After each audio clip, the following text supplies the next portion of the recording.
Thank you. Thank you. Thank you. Hello, and thank you for having me. My name is Patty Coleman, and I'm very pleased to be here to present a little bit about our college history. This is the year of now and then, and we are celebrating our 50th anniversary as a college. And so what I thought I would do for you all today is talk a little bit about the year 1967 and focus on our founding, as it were.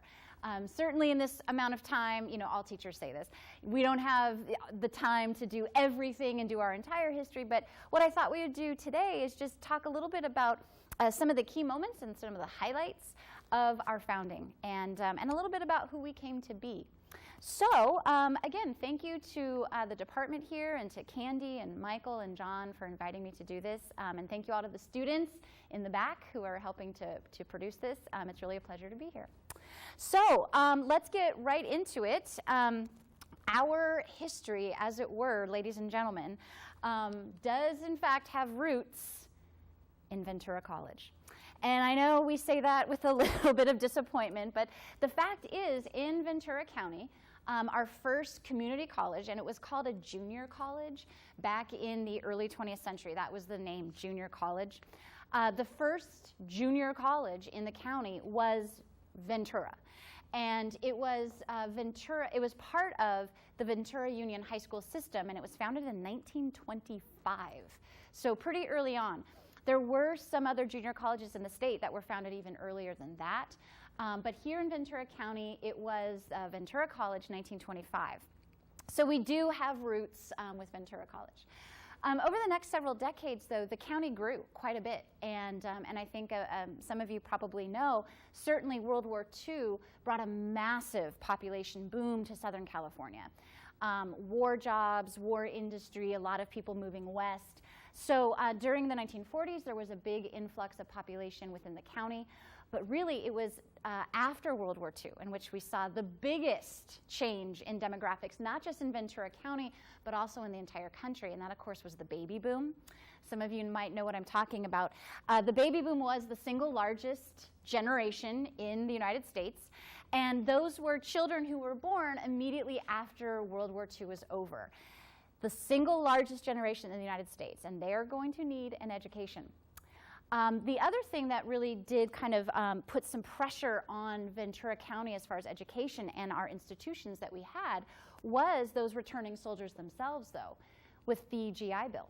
And of course, we still have the GI Bill. It's a very important part of higher education for many returning veterans, men and women today. So the GI Bill was new, and it offered educational opportunities and loans to returning veterans.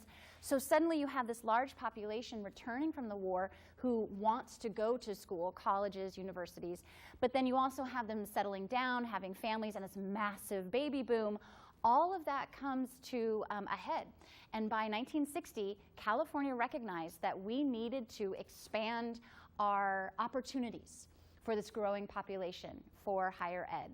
So in 1960, the California Master Plan for Higher Education was published, created by the state, and it kind of reorganized and articulated the higher educational plan in the United States, in California. And it set about kind of a mission for the three different institutions, the UCs, the Cal States, and then the community colleges, or the junior colleges, of course, as it was called. And the community colleges had a very specific, and in my personal opinion, perhaps the most important mission of all, providing lower division curriculum, vocational training, and community service courses available to the community. But here's the part that I really love about community college and why I love Moorpark College. Open admission, open to all. And I think students today might be excited to hear, also in 1960, free. Community college was supposed to, yes, thumbs up to that, was going to be free. So open admission, free to everybody. It was the most democratic institution I think that we had at the time. It was amazing. So with that then, in 1962, Ventura County recognized this growing population, this growing need for higher education, and really only Ventura College. There was pressure to have a second college in the county, and certainly a college that could serve the eastern portion of the county. So in 1962, Ventura County voters approved the construction of a second community college in the county. They absolutely said that they wanted it in the eastern portion of the county. And at the same time, in 1962, the Ventura College was reorganized into the Ventura County Community College District. So voters want a college in the eastern county, but where is it going to be? This was the question. There were many sites throughout the Conejo Valley that were looked at. There was one in Moore Park near Tierra Rajada. There were others around the eastern county, Conejo Valley region. But ultimately, what the board and the district decided upon was, of course, this, which was known at the time as Middle Ranch to the Strathern family. January 7th, 1963, 134 acres was selected to be the site of this second college. But of course then it was Middle Ranch.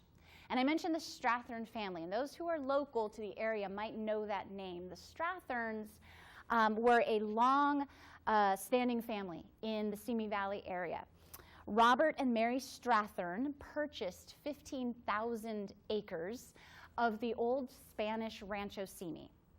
And the 15,000 acres encompassed a huge swath of Simi Valley, of course, but also kind of picturing crossing Madera and coming into the Moore Park area. All of that acreage was owned by the Strathern family. This was a portion of the old Spanish Rancho Simi.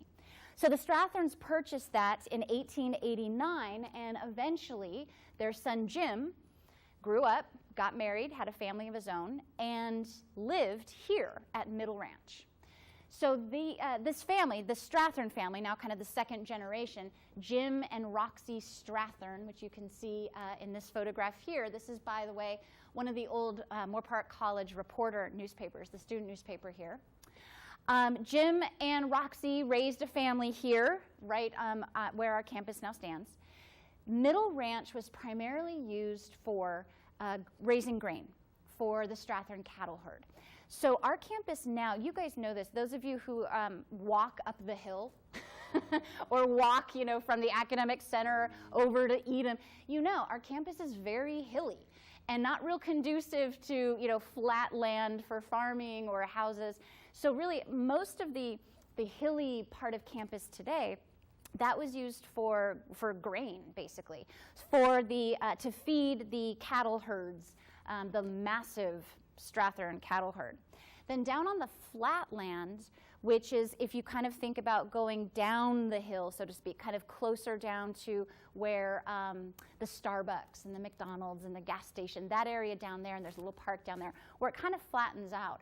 That's where the Strathern home was. That's where Roxy and Jim and their two daughters lived in the early 20th century. And that's also where they had a number of barns. They had some bunkhouses also for the ranch hands that lived here at Middle Ranch. And down on that flat land, they raised apricots and walnuts, and one of the Strathern daughters bragged, quote, "Some of the best tomatoes in the county were grown on that land." The Strathern daughters talked, they had great memories to say about growing up here at the Middle Ranch. Lots of wildlife, of course, running out in the hills and getting in trouble, of course, but all kinds of deer and coyotes and mountain lions, obviously. Also tarantulas.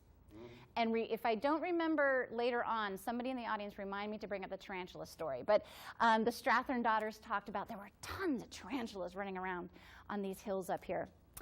So this was a lovely place for Middle Ranch and for this family to live and to grow up. The other complaint, other than the tarantulas, though, and I think some of us who go to school and work here will know what I'm talking about, the wind.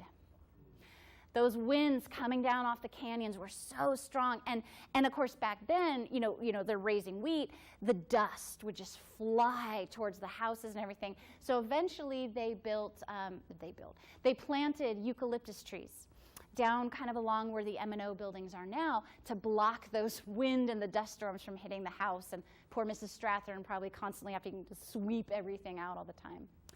So this was Middle Ranch, ladies and gentlemen, and this was the site that was purchased. The Strathern family decided to sell 67 acres for the whopping price of $300,000 to the district, and then the other 67 acres were donated by the Strathern family and their land company.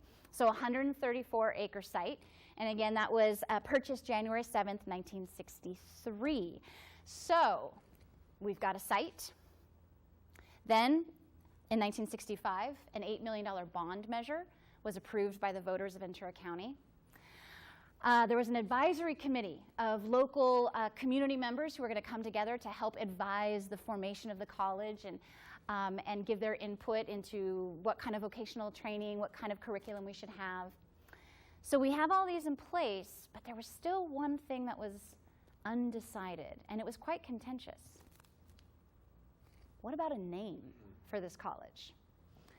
Here's some names. Here were some possible, and these were literally floated around in the press and in the community for possible names of this second college in our district. All right, Simi Hills, okay. We have Simi Valley College, Caligas College, Rancho Simi College. You see kind of a theme running here. Then we have Chumash College. Maybe some of you know this, of course, that Chumash were indigenous to this area, but just kind of over our hills up towards Happy Camp up in that area. And by the way, if you go up to Happy Camp for hiking, there is a little road that snakes off that's called Middle Ranch Road, and that, of course, refers back to this.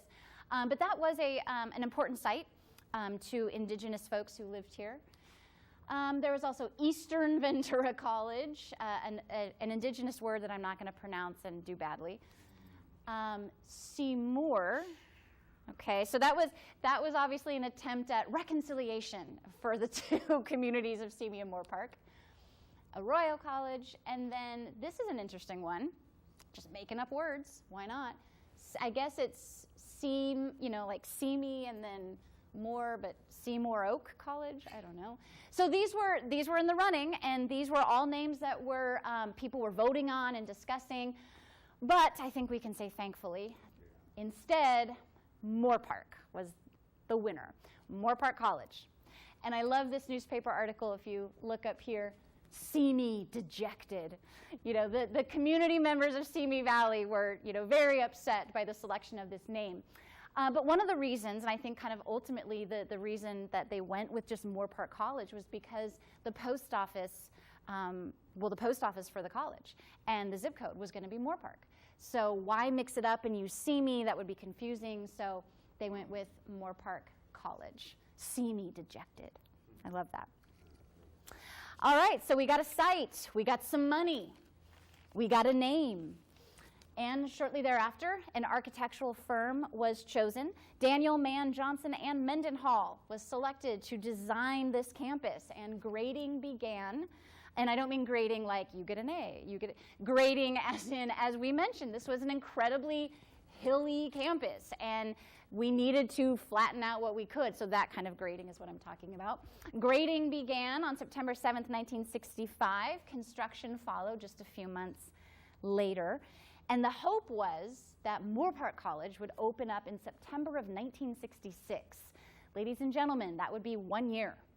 From grading to construction to hiring to electrical to plumbing, getting all of that done within a year. And anybody who has ever been involved in a construction project, it's probably not going to happen. And it didn't. Obviously, they got behind very quickly. Weather problems, there was flooding, there was bureaucratic setbacks. No one was really sure that we could, in fact, open up in 66, let alone even maybe 67. This, though, I just kind of wanted to show you a vantage point. Oops, I went the wrong way. So the photo that you're looking at here is taken roughly from the home section of the stadium. And now this photo I just took yesterday, and I realized I did a terrible job of lining it up, but I still think you can kind of see the vantage point. This is the gym. So if you look carefully there, then there's the gym right there in the center. So if you can kind of orient yourself around that. You can see just peeking up back here the technology building, which is one of the original buildings that was built. I like to call them the 67-7. There were 7 original buildings that were built on our campus. They were kind of from left to right: administration, the library, which is today, some of you probably know this, Fountain Hall. That was the original library, which is right here. Coming on over is the science building. This is technology. Campus center to the far right, and of course the gym. And then the 7th building that you don't see in this photo here is maintenance and operations. So those were the 7 original buildings that were constructed. This is kind of an up-close view of the gym being constructed here. So as I said, there were some setbacks, there were some problems, which happens when you're building things. But luckily for the district, and probably the wisest choice that the district maybe ever made, dare I say, is hiring this man, Dr. John Collins.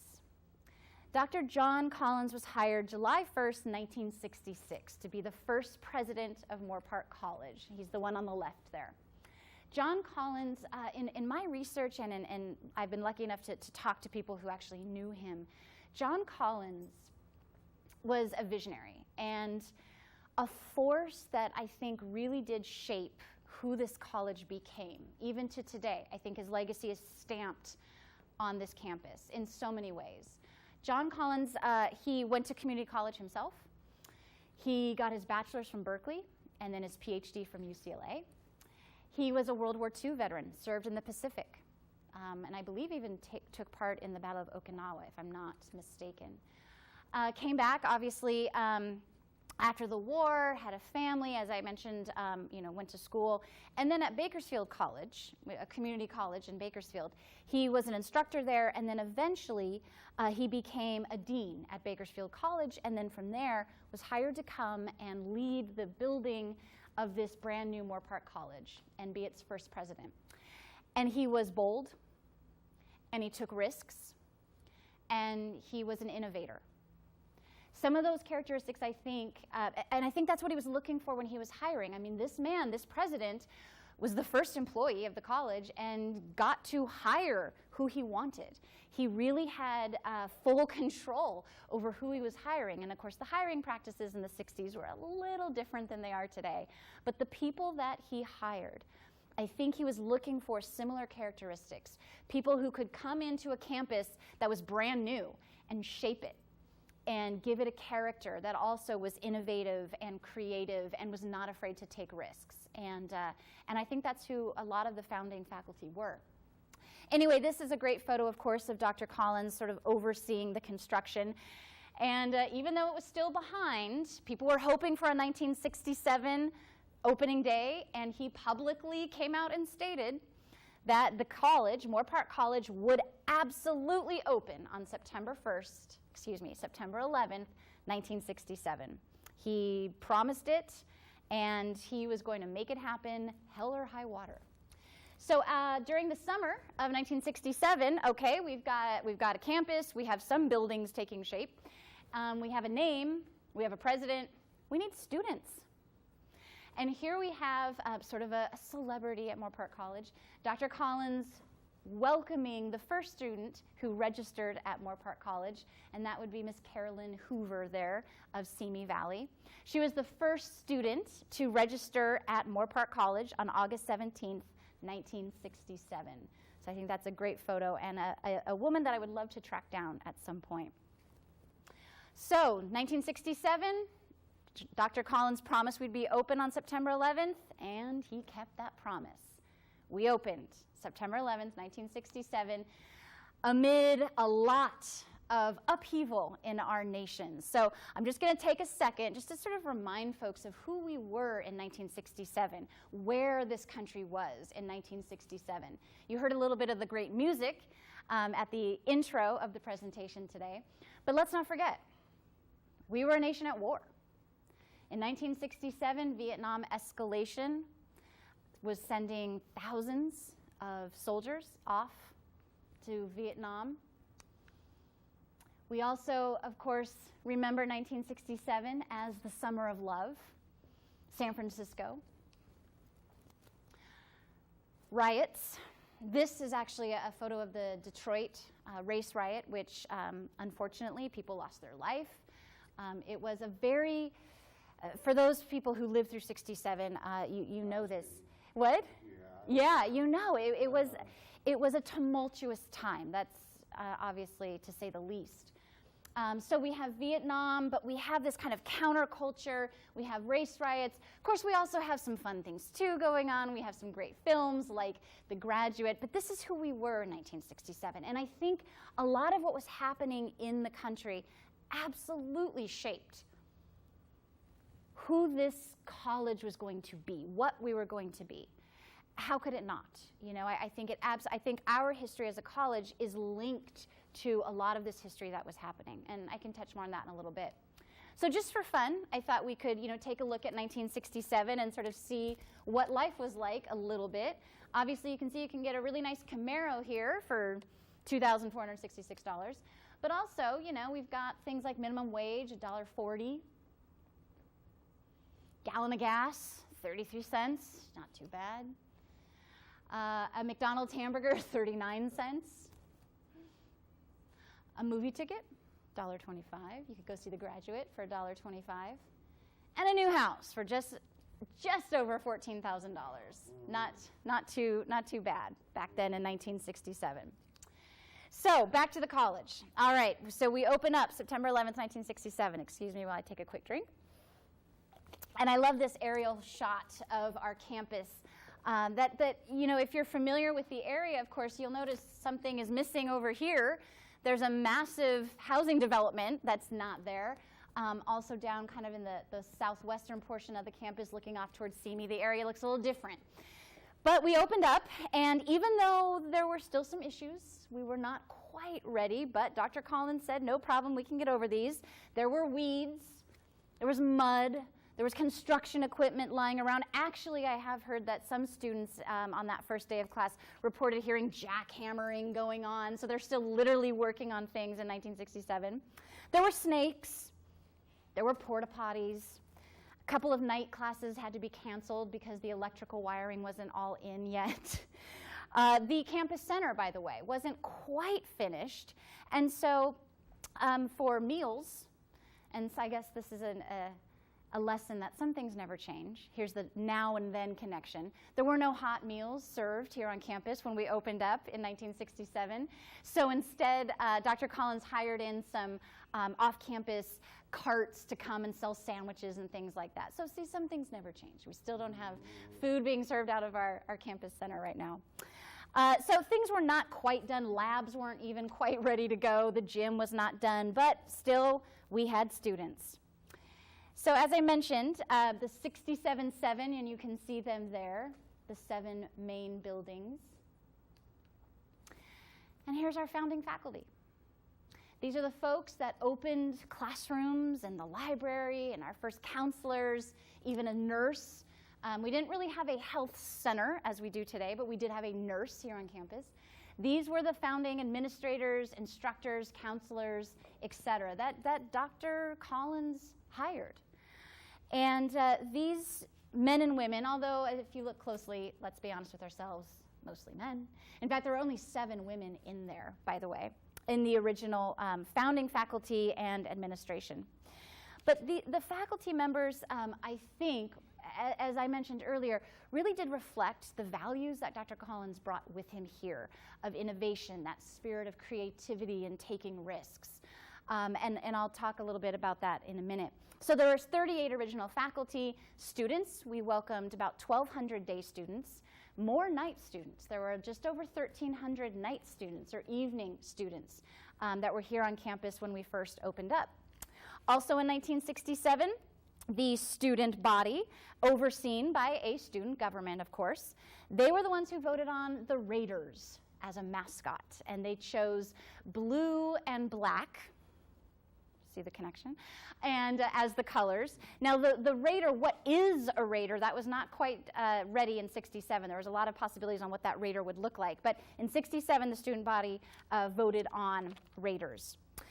So our first year, what was campus life like? What kind of classes and things were there?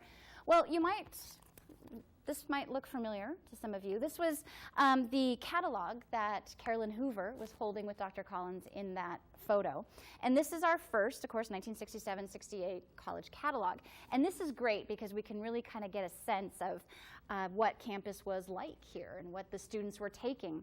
And I just thought it would be fun to point out a couple of programs and classes. One is, and this is part of, all catalogs are going to list out classes you need for UC transfer, classes you need for Cal State, et cetera. And here in our catalog, we had some interesting information about a possible career that the young ladies might want to go into, and that would be airline hostess. And it says, applicants for airline stewardess training must generally meet the following basic qualifications. Let's remember, this is 1967. Age, 20 through 27. Height, 5'2" to 5'9". Weight, 100 to 140 pounds. Marital status, single. And vision, 20/50 or better without glasses. Contacts considered. I will just say that I don't qualify for a variety of reasons for airline stewardess in 1967. There were also some other classes that I thought were a little bit different than what we have today. I mean, of course, there's the biology, the English, the history, but we also have animal husbandry. And there's a really interesting class here called Animal Husbandry 5, Beef Production, which is quite interesting. If you want to know about cattle herds and things, you could take that class. And then finally, I thought this was quite telling of the times, and of course the sexism of the times. Under home economics, you could take home economics 17, which is dress selection. And you can learn the elements of design and wardrobe planning. I thought that was very telling of the time. So those are some of the classes that were here on campus. But going back to what I said earlier about Dr. Collins and his vision, there was another class on campus called History of Man. And it was a humanities course.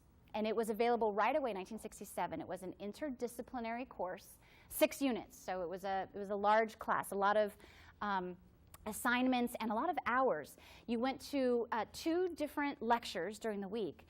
And then after each lecture, there was a small section for a discussion, which is really, for those of you who transfer, you'll see that's very common at the 4-year university. Large lecture, and then you break off into smaller sections for group discussion to give you an opportunity to really think about the issues, digest the issues, discuss amongst your peers, ask questions. You also had to have 54 hours of watching plays, going to lectures, or attending political events. So the history of man, that was Humanities 1A and 1B. There was also, and I think this is very telling about who we were in 1967, something called an activity period. Every Wednesday and Friday from 11:30 to 12:20, no classes are scheduled. No classes, no labs, nothing.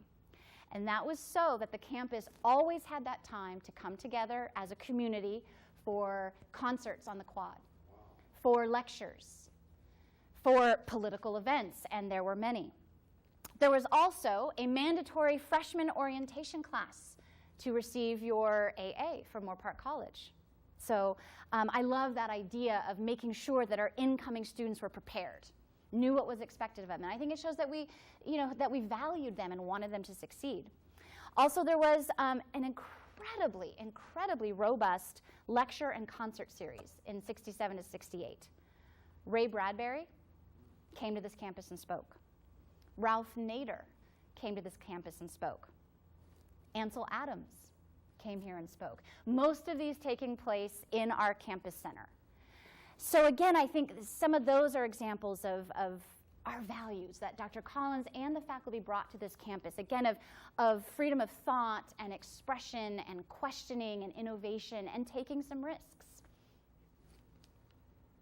So by the end of the year, Moore Park College wrapped up its first year with a graduation ceremony on June 14th, 1968. Of course, today we celebrate our graduation in the quad area. If you look carefully, you can maybe figure out where this is. If you look, no? Well, this is the library.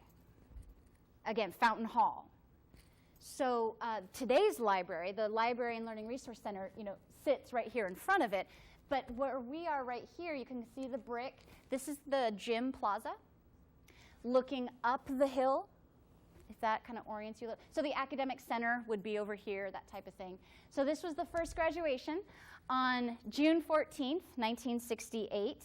And here's a little something that Dr. Collins wrote in the program for the graduation. I think it really is quite telling. It's part of the dedication.